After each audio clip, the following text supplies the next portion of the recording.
For this video is about my favorite PSP games, PlayStation Portable games, right?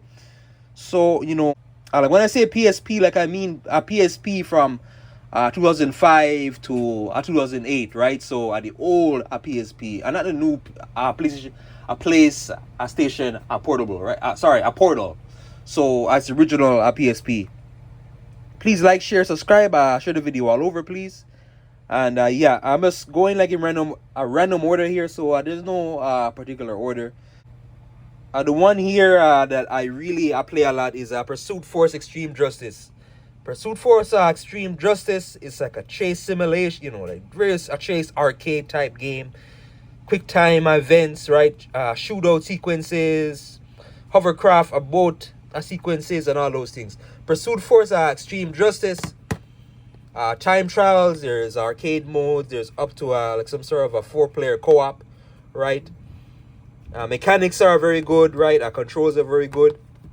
This game does have very tight time trials. So some of the actual time trials you might struggle with, right? So because the game gives you sometimes it'll give you very little time to work with for you to finish this one objective, right? A chase down, so you're like a police and you're chasing down like these various criminal organizations, right? But yeah, Pursuit Force is very fun, very fun. God of War Chains of Olympus for the PSP. It was cool to have a God of War game like for the PSP. Before this, I believe the only God of War games were God of War 1 and God of War 2. God of War 1, God of War 2 for the PS2. God of War Chains of Olympus is basically just like those early God of War games, right? Action hack and slash game, right? A third person hack and slash, so it's constantly killing enemies and more enemies, finding chests, finding those health chests or those magic chests. You gain these cool ass magic abilities and all that, right? I think with these older God of War games, they didn't have autosave, so there was no autosave. You had to manually save them at those what do you call them again? Yellow lights or whatever, the yellow light indicators, right? But yeah, boss fights as well, right? And as well, not as good obviously because the PS3 graphics like God of War 3, but still like it holds up pretty good, for PSP standards. A big one over here now is going to be SOCOM, US Navy SEALs. Pretty much so same type of thing with God of War. Pretty much like those early SOCOM games, like SOCOM 1, SOCOM 2. Fireteam Bravo 1. Yeah, this is Fireteam Bravo 1. I have 2, but well at the moment I can't find it. But Fireteam Bravo is like a third-person military shooter. You're in like a group of 4 trying to take down like these various criminal organizations and all that like around the world. You're like some sort of a Navy SEAL, right? So a military operations, right? And it's very detailed, like how they do it. The talking, the intel, the main menu, all those things. It's a very immersive military shooter, right? SOCOM 2. Let's look up SOCOM 2. Such an amazing game. Ratchet and Clank Size Matters. Ratchet and Clank Size Matters. So this one though, I had I bought it once and then had to rebuy it again. Ratchet Size Matters. Those early Ratchet and Clank games, right? I really like what he did with Clank here. So Clank, he has so many different sections. A super size Clank. There's a demolition derby Clank. There's Clanks that. There's the Clank that will control those little mini Clanks, so to do puzzles or whatever. Yeah, Ratchet and Clank Size Matters is such a good Ratchet and Clank game, right? It is a little bit shorter. It is like a shorter game, right? Because it is for the PSP. I believe there is a PS2 version as well, but like it has those racing sequences as well, shooting enemies, right? Various enemies, and these games are Ratchet and Clank games basically has it like where the more you use a weapon, the more that weapon gets upgraded, right? So yeah, so it really forces you to use every weapon, right? Clank Secret Agent. This is a unique type of Clank. A Ratchet and Clank game. More so like Clank, so it's like solo Clank. Clank Secret Agent, is basically like stealth quick time events, right? So you might not like that in your Ratchet and Clank game, right? But I really like the way how the game approaches. So it's this is a very unique take, right? This is the opposite of like a Ratchet Deadlock, game, where a Ratchet Deadlock is pure fast-paced action, right? Destroy, kill as many enemies as possible, right? Secure this area, right? Clank, I Secret Agent, that is more of like a stealth type game, and it's more Clank is more limited, in his offense is more limited than a Ratchet, right? But the game still makes do. Clank is like the spy, so he has various spy gadgets, right? To maneuver like around the world.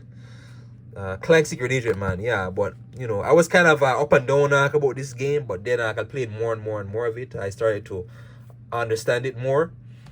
But Clank, a Secret Agent. Lots of puzzles though in this one. Lots of puzzles. Right below it, Tekken Dark Resurrection. Tekken Dark Resurrection.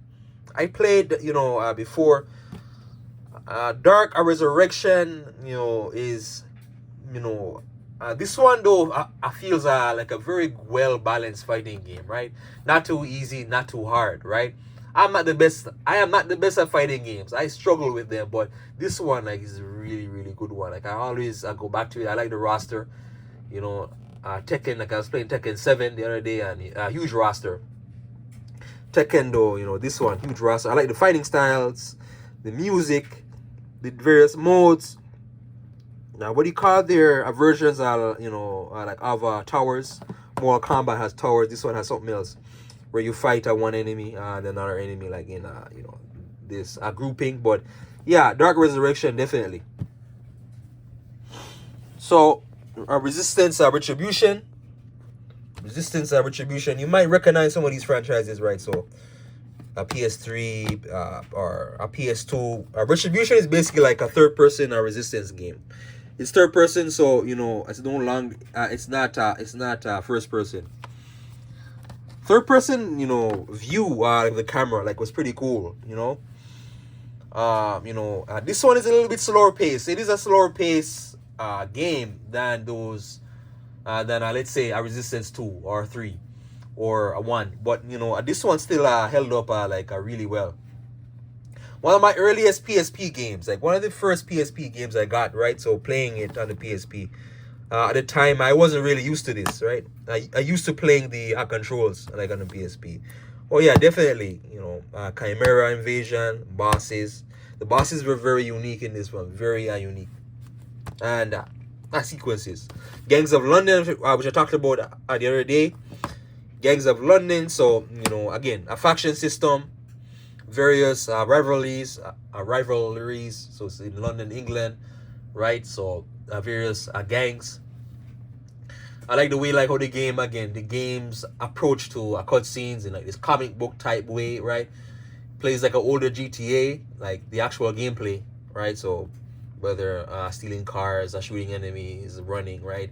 It is older mechanics, so again, older graphics visually. It's not gonna be the best looking game, but for PSP standards, it played pretty well. It played very well, right? Various modes, arcade modes, replayabilities, right? And Siphon filter, whatever. Logan Shadow, this one I really like it because it reminds me a lot of the Splinter Cell games. Splinter Cell, so spy stealth mixed in with a little bit of action. I like how this one gives you the four different visual modes: infrared, ultraviolet, and you have other ones. You have another one, a thermal or whatever it's called, and they help you with different scenarios, right? I really like that. Siphon filter plays very good for the PSP, right? In how it controls the mechanics and all that, right? And and plus I like this one had very good cutscenes for the PSP, right?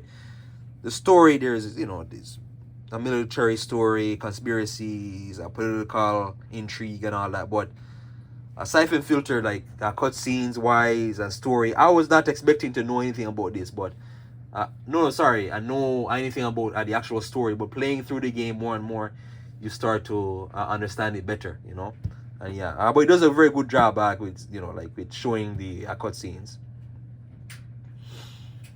A big one here, Flat Out Head On, possibly like one of my favorite. Flat Out Head On, I love for it reminds me a lot of a Burnout mixed with like a Need for not really like a Need for Speed mixed with like some sort of a Twisted Metal game or a MotorStorm. Flat Out Head On, right? So there's demolition derbies. That was probably at the funnest. There's time trials. There's these ejection seat arcade modes, right? So where you're driving down this ramp, and then literally your driver gets ejected, launch onto this pad or whatever, and the higher you launch or whatever, like onto a certain area, it's like in various sports, so soccer, baseball, or whatever, curling. And that's a weird game. It's a very weird concept, but I just like the way like how the game did that, right? You do cards, so ejecting like onto like let's say like if the driver lands like some sort on the ace, you get the most amount of points, or what is it, king or whatever, right? So yeah, but Flat Out Head On, the driving, destruction, right? Your car, this game shows you the full destruction what your car is going through, right? Oh yeah, Flat Out Head On, yeah, definitely. Heat Seeker, which I was playing. Heat Seeker, I know almost nothing about plane simulators or jet simulators. Heat Seeker is a very fast-paced game. Like I really like it for its fast-paced nature, right? So it has a military type style game, right, where you're taking on enemy jets, enemy aircrafts, and sometimes enemy boats, right? So sometimes though, like you're moving very fast. The problem with these games is the perception. So sometimes like you're moving so fast where it's hard to aim. Like in certain scenarios, right? You gain various, there's various offensive weapons. So there'll be bombs, there'll be missiles, there'll be Gatling guns, and heavy fire and all that. So yeah, but Heat Seeker definitely very unique and fun. Twisted Metal, right? Which is the last one. Twisted Metal, I really enjoy Twisted Metal. Like I played. This game is a very easy game to binge. Just to a playthrough, right? Twisted Metal is basically like a racing game, but a demolition derby crash course game with arcade features, right? So you gain various power-ups, right? And the more power-ups you go through, the more likely you are to survive through a certain area.